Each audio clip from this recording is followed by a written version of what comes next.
Fire is a global phenomenon. It occurs everywhere, and Earth is, in many regards, is a fire planet. So we see fires in Africa from agricultural burning.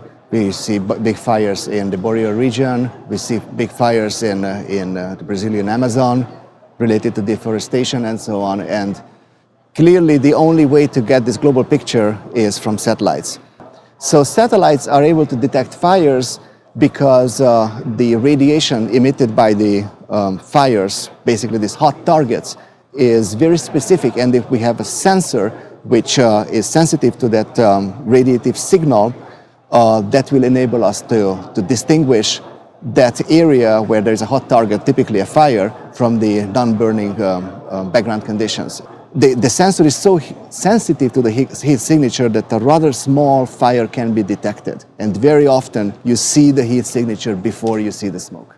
It is important to see not only where the fire is currently, but also the history of that and the spread, and basically we call it the burnt areas.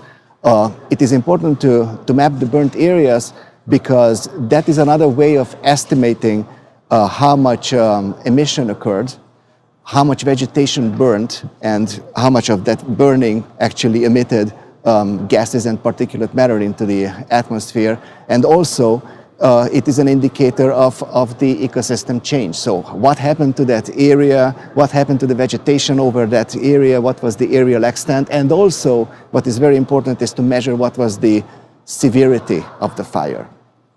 The new NPP satellite and the Csiszar satellite, when it gets launched, will provide us a much better capability for fire observations and characterizations from the NOAA missions.